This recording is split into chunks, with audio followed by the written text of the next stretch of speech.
Africa, Africa, Africa nanga, Africa nanga.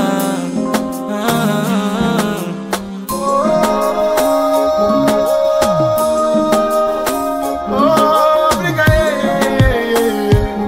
Africa, t'es une terre bénie, source de convoitise, d'autres continents, réserve stratégique dans tous les domaines.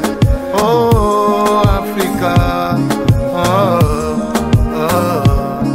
tes terres sont riches, tes fils sont la tête de l'affiche, mais à cause des gouvernants, tu es mal géré.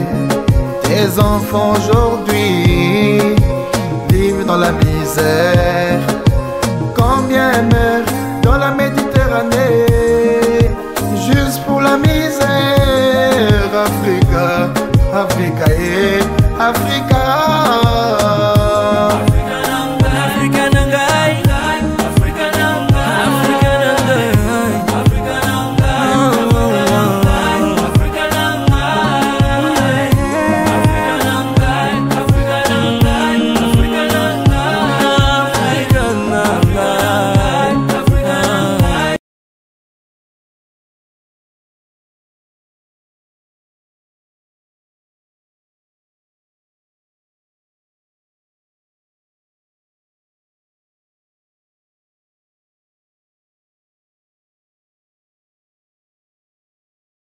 Il était une fois les Peuls et les Dogons. Les Peuls étaient traditionnellement des éleveurs, tandis que les Dogons vivaient essentiellement de l'agriculture. Les uns apportaient de la viande et du lait, et les autres produisaient le mil et le sorgho. Les deux peuples cohabitaient ensemble, plus ou moins pacifiquement dans le centre du Mali, jusqu'au jour où tout a basculé.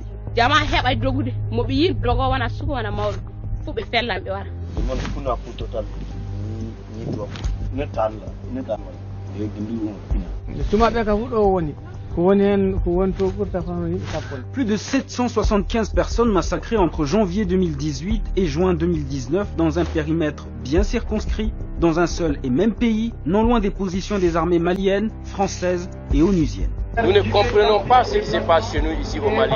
Ce qui se passe et ce qui se dit ne nous ressemble pas. Comment deux communautés interdépendantes qui vivaient ensemble depuis des siècles en sont arrivées en l'espace de quelques mois à brûler les villages des uns et des autres et à s'entretuer, n'épargnant ni femmes enceintes ni enfants? Est-ce vraiment un conflit intercommunautaire ou ces tueries cachent-elles plutôt une crise beaucoup plus profonde qu'on ne le dit? C'est extrêmement grave. Si nous ne faisons pas attention, ça va faire éclater le pays. L'instinct de vengeance va s'installer partout. Voici comment les autorités d'un pays morcelé, avec une armée affaiblie, regardent leur population s'entretuer sur un territoire envahi par des groupes armés.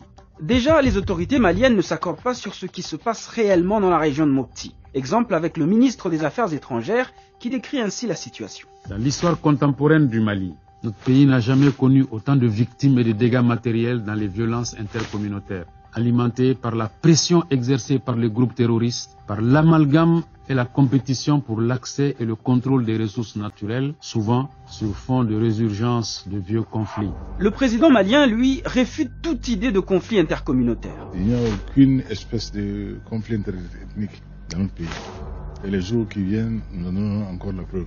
Pourtant, les faits sont là, et ils parlent d'eux-mêmes. 1er janvier 2019, 39 personnes sont tuées à Koulogon, un village Peul. 80 jours plus tard, 160 morts à Ogosagou Peul et Welingara, encore 2 villages Peul. 3 mois plus tard, 35 personnes sont tuées à Sobanda. Cette fois-ci, c'est un village Dogon. Et une semaine après, on dénombre 41 morts à Gaganfani et Yoro, 2 villages Dogon. Soit 3 villages Dogon et 3 villages Peul attaqués et qui sont proches les uns des autres. Et à chaque attaque, les différentes ethnies s'accusent mutuellement.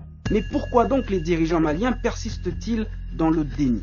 D'abord, il faut savoir que les conflits intercommunautaires ont toujours existé entre Dogon et Peul. Seulement, dans le passé, il y avait les chefs traditionnels et religieux qui se retrouvaient.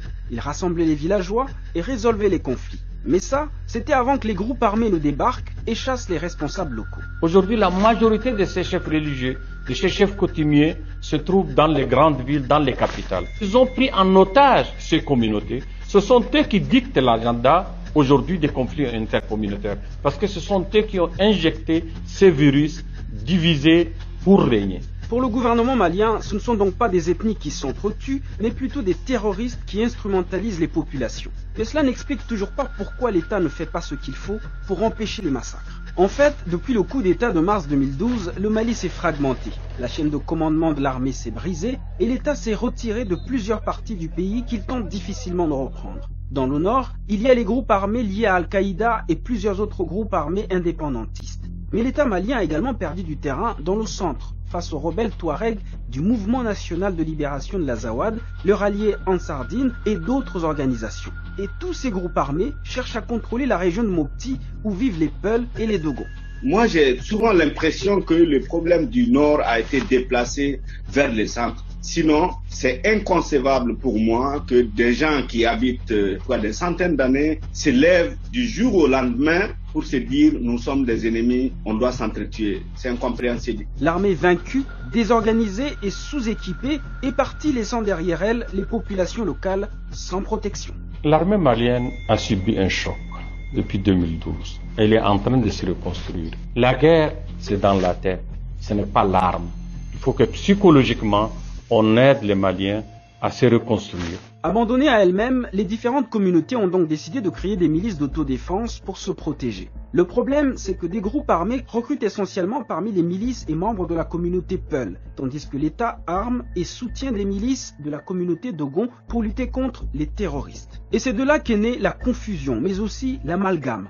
À chaque tuerie, des milices Dogon attaquent des villages Peul en représailles, les accusant d'être les informateurs et alliés des terroristes. Et comme il n'y a personne pour s'interposer, le cycle de la violence s'est installé et avec lui, les velléités de revanche. Des gens, pour leur propre intérêt, ont manipulé des gens, on les a embarqués dans des aventures incertaines et après, ils ont complètement perdu le contrôle des gens qu'ils ont armés pour s'attaquer à d'autres personnes. Mais qui manipule qui exactement? On a vu à l'Assemblée nationale des leaders qui s'asseyent à Bamako pour dire que ah non, c'est la communauté Dogon qui a massacré la communauté Peul. C'est la communauté Peul qui a massacré la communauté Dogon. Vous voyez, dans une nation, quand on commence à identifier, à ethniciser les morts, il y a manipulation. Mais comment plus de 275 personnes ont pu être tuées dans 6 villages voisins en l'espace de quelques mois sans que l'armée malienne ne se redéploie pour protéger les civils et stopper le cycle des massacres? Et les autorités locales disent avoir informé suffisamment à temps pour que l'armée vienne intervenir face au désastre, à la catastrophe. Mais l'armée n'est pas venue. Et il n'y a pas que l'armée malienne. Il y a aussi l'armée française stationnée à Gossi, à environ 150 km de Gao, en direction du nord, sans oublier le G5 Sahel, basé à Bamako,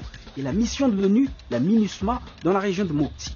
Tous ces massacres ont lieu avec toutes ces forces étrangères stationnées dans les environs. Il faut quand même dire, nous ne remplaçons pas les forces maliennes, nous appuyons les forces maliennes. Sauf que les forces maliennes ne contrôlent visiblement pas grand-chose dans cette région. Comment donc appuyer une force qui n'est simplement pas sur place? Vraisemblablement, nous n'avons pas une armée qui veut aller sur place et qui veut se battre.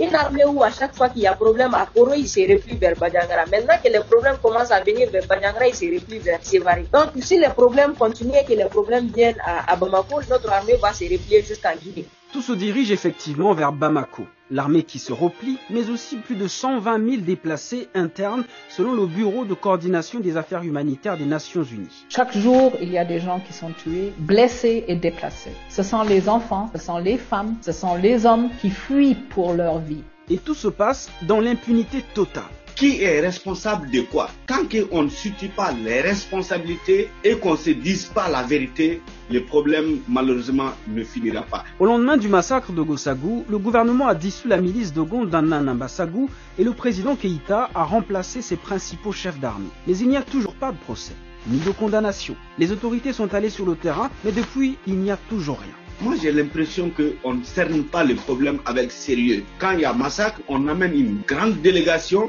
Des gens vont défiler là-bas en cravate et en grand boubou. Ces discours, ça ne sert à rien. Jusqu'où ira cette spirale de violence? Et jusqu'à quand les autorités maliennes et les forces étrangères laisseront-elles faire sans prendre les mesures qu'il faut pour protéger les civils? Aujourd'hui, il est nécessaire que les populations se parlent, que la communauté s'asseye, parce que vraisemblablement l'État a carrément démissionné de cette zone du pays.